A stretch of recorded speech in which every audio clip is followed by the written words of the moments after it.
Hey guys, my name is Alyssa Torres. I am in my home shop in Michigan, and today we are going to be making these bookmarks. So let's get into it.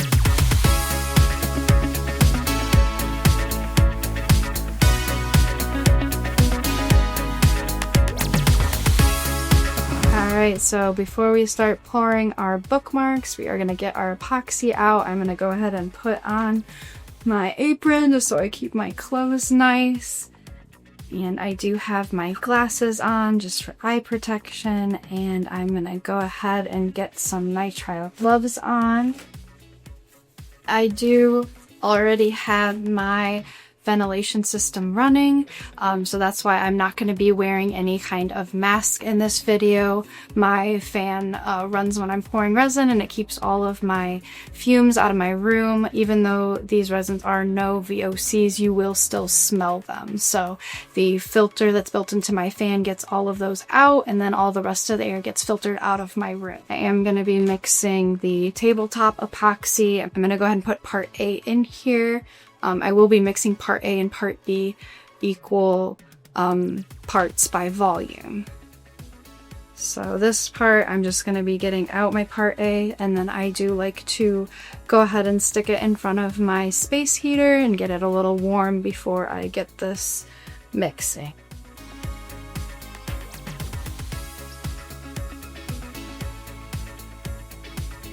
We aren't going to need a ton of resin for our bookmarks. I'm just going to be mixing up a little bit, so I'm going to go ahead and put this in front of the space heater, and that's just going to get this to a better consistency for mixing. So I'm going to go ahead and leave that for like 10 to 15 minutes. It gets it nice and a lot thinner. Your part A is always going to be a lot thicker than your part B, so heating that up will make it a lot easier to mix those two parts together. Okay, as a kid, like pretty much like my whole childhood, well, okay, so I started out as a kid, I was like, hey, I want to be a vet. I wanted to be a vet. And I started looking into it, and I wanted to be a vet tech because I was like, I want to be the person who gets to play with the animals and like check on them and stuff. And then like kind of found out that it's not the most viable of a job long term. So I like that was when I was a lot younger. Then like my first like micro class, like my intro to microbiology, I was like, oh my gosh, microscopes, like looking at tiny things and like just learning about how they affect us and like the environment and all that I loved. So I feel like not too far into like high school, I was like, okay, I like microbiology, I want to be a scientist. And I was like, you know, my plan was like, I'm gonna finish my bachelor's, I'm gonna get my master's. I kind of wanted a doctorate at the time. I wanted to be like the lab, you know, the person in the back of the lab doing all the crazy stuff. So I have my part A of tabletop epoxy that's been heating up in front of the space heater, so it's nice and liquid at this point, so I can go ahead and start mixing my part B into it. I am going to go ahead and get my gloves back on. We've got our part B. Do you want to mix this 1-to-1 by volume? So I'm going to go ahead and use the marks on my cup. Had about 50 mils of part A. I'm going to go ahead and add the 50 mils of part B. And then I am going to use a reusable silicone mixing stick for this. And then you are going to want to make sure you don't mix too fast. You will see as like part A and part B starts to mix, you'll kind of see those lines. As we get that fully mixed, those should completely disappear. Definitely want to also make sure you're not mixing too fast because you're going to create bubbles as you're mixing at this point. We are going to occasionally make sure we get the sides there, so neither of the part A or the part B is stuck on the sides, and we make sure we have a completely mixed solution here. Looks like we're getting there. I'm going to go ahead and grab another cup really quick so I can transfer this and keep mixing for a minute. Okay, at this point, I'm not going to use a measuring cup just because I already used that to get my part in A and part B. I'm just going to transfer it here. I find it's a little easier with this smaller volume to not whip bubbles in when you're using a smaller cup, especially for the second time of mixing. And I do like to transfer cups just because I can really get all of that unmixed resin off those sides, and then I can completely use the resin in this cup without having to worry about it. So I am going to switch to a smaller stick. And then again, you should kind of see those little like unmixed swirls in there disappear as you mix, and that's how you know your resin is ready to pour. Definitely gonna want to make sure you scrape those sides, and if your cup has any kind of line in the bottom, I like to make sure I get my stick in there and get all that resin fully mixed. Alright, so it looks like our resin is fully mixed. So I am going to go ahead and transfer this to a few smaller cups, just because I'm going to be doing a couple different foil colors and it's a little easier to mix it in the resin versus adding it into the mold. Alright, I'm going to use a piece of the like rose gold or copper. I like to use a little bit of wet resin on my stick to grab this stuff because it does get everywhere. And I'm just going to kind of mix it in till it's nice and spread through the resin. And I'm going to do the same thing with the silver foil. Again, just kind of using the wet resin to grab it. And we're going to mix it in there. Before I actually pour the resin into the molds, I'm going to use a piece of packaging tape just to get any of the little bit of dust off of these.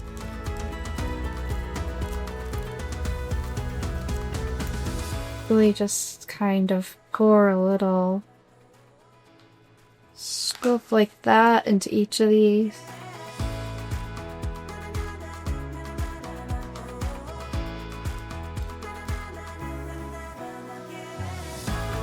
I'm going to spread this out, make sure my mold is completely coated, and kind of go around the edges to make sure you get any bubbles that are stuck to the edge of your mold.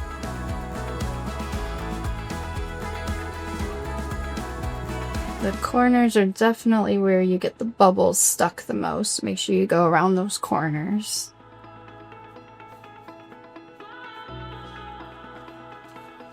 Do the same thing with the copper.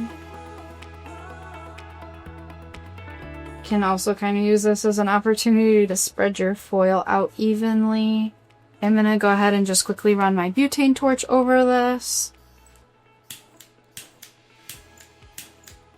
Yeah, and I do like to use a butane torch for this project over a heat gun or isopropyl, just because I find the heat gun is not going to pop the bubbles as easy as a butane torch with your thicker tabletop epoxy.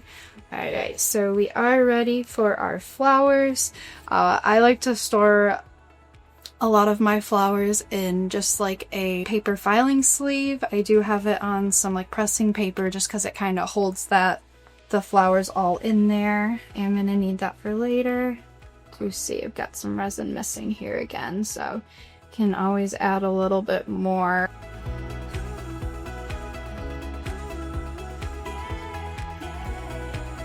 Okay, and I do like to, for bookmarks especially, you can take a blade and kind of cut through the middle of some of these bigger flowers just to make them fit a little bit easier.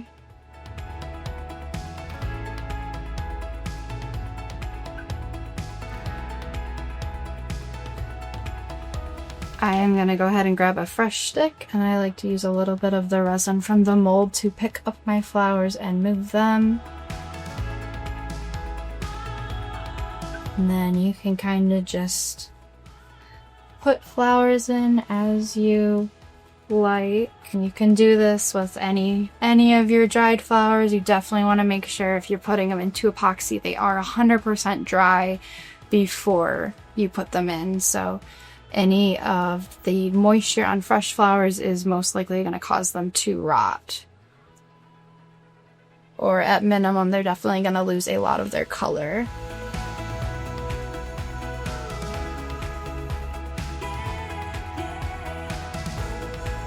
Flowers like this too, you can also kind of cut the stems apart. That way we're actually gonna fit them in our bookmark.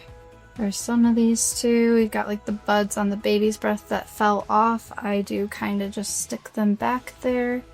As it cures, you won't even be able to tell that they were missing. Alright, so we're gonna stop there. We got our flowers in. We're gonna let these cure for 24 hours and then we're gonna come back and top coat these. I did go to community college and I got, you know, like my associates. I transferred to MSU and got my bachelor's in molecular genomics, genetics, and then I also got a second degree in microbiology. Everything I've learned from from my working in the lab with MSU, from getting my degree, as well as like the chemistry lab, is definitely where I'm using more of those skills. Even some stuff as simple as like measuring accurately, like that is, my first few days on at the lab, actually the first like month you're there, you're not allowed to touch the samples because we're doing stuff for, GM, NASA, like these are samples they can't just go resample all the time. If you mess up, you're in trouble pretty much. So, but just that first like months of just practicing, like being accurate, making sure you're, not filling things too high. I feel like every day, that 1-to-1 ratio, I found out so fast, like, okay, I'm going to be as accurate as if I'm working on samples in the lab. And just even the understanding chemistry, I mean, epoxy is a like you said, it's a chemical reaction, and you have to make sure you understand that, how heat impacts it, pressure, temp, all of that makes such a difference on how your pieces end up coming out. Our first layer of our bookmarks is cured for 24 hours. I'm gonna go ahead and take a X-Acto blade and I'm just gonna clean up any of these petals that are sticking outside of my mold. That way when I top coat, I don't have to worry about those flowers.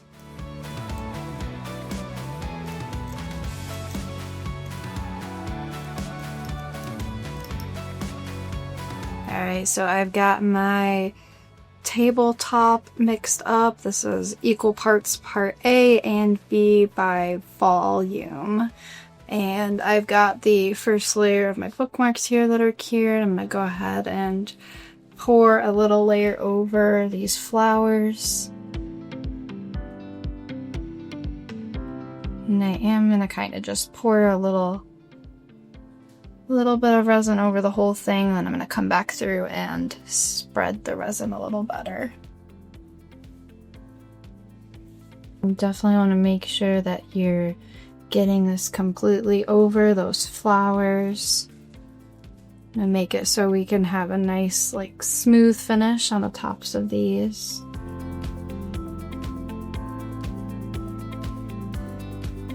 I'm going to run my butane torch over these. Just kind of pop any of those surface bubbles. Definitely don't want to have the butane torch on the silicone mold too long because you will burn the epoxy right into your mold. It's definitely going to make demolding pretty tricky if you end up with that. These are pretty good, so I'm going to go ahead and cover these, and then we're going to come back and check them. We'll just here and there make sure we get all those bubbles out, and then we're gonna let them dry for 24 hours. Flowers, animals, all of that has been like my thing since I was a kid. So I grew up with, like, my mom had a garden. We did like flowers, in the garden. I was always helping her take care of them. We, even like with the animal side, I was homeschooled up through like my junior year of high school, but my mom, she filled our schedules with really cool stuff that actually helped, definitely helped me kind of figure out what I enjoy, what I really like. So even like my summer camps weren't like I did do some of your like fun summer camps, so I was like, hey mom, there's like this amphibian summer camp, or like, hey mom, there's this like, we did like a bird watching like days, they're like day summer camps, but all of that like definitely like helped me understand what I like, and I had a really good childhood with all of that stuff we got to enjoy, and like my parents are always been really supportive of stuff like that. So I did have like, I still have a lot of pets, but as a kid I had even more. So our bookmarks cured, that top coat cured for 24 hours, so we can go ahead and get these guys out of the mold. So these guys, you can just kind of peel that edge off.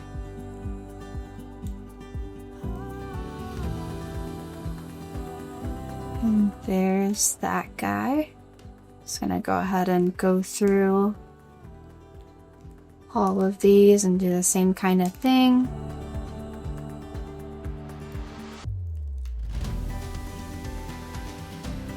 And if any of your bookmarks have like the edge on them, we are gonna go ahead and take some sanding tools just to kind of clean that up, so it's not a big deal. I do like to use some clippers to just clip off these like bigger pieces of resin.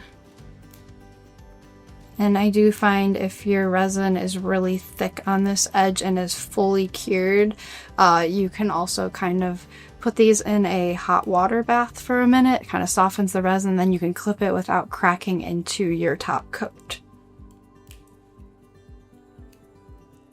Just gonna take a little sanding tool. I'm just gonna kind of clean up this edge just to make it so that sharp edge isn't gonna catch your finger. Kind of go all the way around there. Then I'm also gonna take a circular sanding tool, and I'm just gonna kind of pop a tassel hole, since I got a little resin over the part of the mold that made that hole. And just kind of clean that up, and that should be good. We're just going to go through and do that with the other two bookmarks as well. Okay, so we have our demolded, sanded bookmarks. I'm going to go ahead and put some tassels on those. I do like to kind of trim the edges of my tassels. A lot of times they come in a big pack and the ends are all over the place, so I have a pair of like fabric cutting scissors, and I do like to trim them. It's kind of an extra step you don't have to do. This is just my personal preference. So I usually just take a little bit off of each of those, just to kind of straighten it out. And then I had already trimmed these two, so we've got them all trimmed. Gonna just go ahead and slide that through the back there. They got that guy. I'm just gonna go through and do all of these. I like to go through the back. That's just for consistency. I just like all of my bookmarks to be done the same way.